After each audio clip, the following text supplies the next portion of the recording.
Okay, so we're going to be taking a quick look at calendars.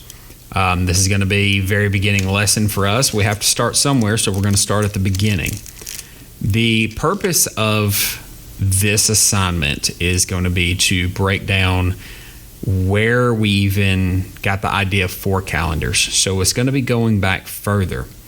You're going to want to pay attention as you're reading through this text to what different things were used as units of measurement. No different than you have a second, a minute, an hour as units of measurement of a time on a clock.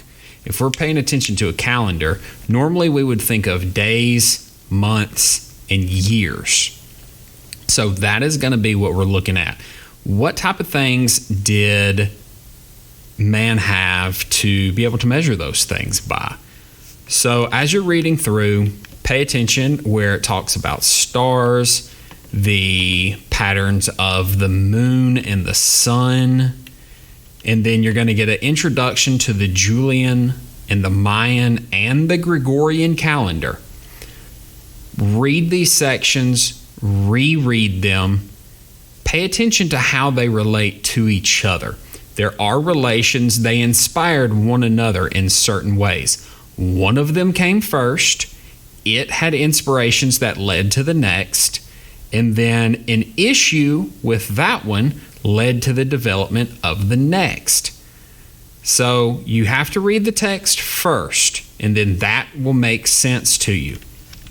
It's going to talk about the development of the week for a 7-day week as a unit of measurement.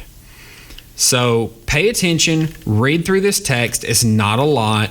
It's maybe 2.5 pages at the most if you take out the link at the bottom and the header at the top. Then you're going to use that information to work on the Connect 10 strategy that is included at the end. I've talked about that. If you've watched the other video that is teaching you about the Connect 10 strategy, I gave you a basic breakdown of how you're going to complete this.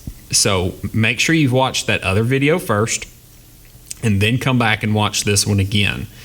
But you have religion, Gregorian calendar, solar and or lunar, and the Julian calendar. Here is your point value for horizontal, vertical, and diagonal. And then here's the page where you will type in your answers for the relationships that you are making between for the different point values. Remember, you are trying to create a total of 10 points. If you can create more than 10 points, go right ahead. But you only have to have 10 points for this assignment to be complete. Once you get that complete, on Kami, make sure that you hit the turn in button to send that to me. If you have any problems, send me an email. I'll get back to you as soon as I can. Understand that while you're watching this video, I'm also teaching class. So I will get back to you in the order that I receive those emails as soon as I can when I'm in my office.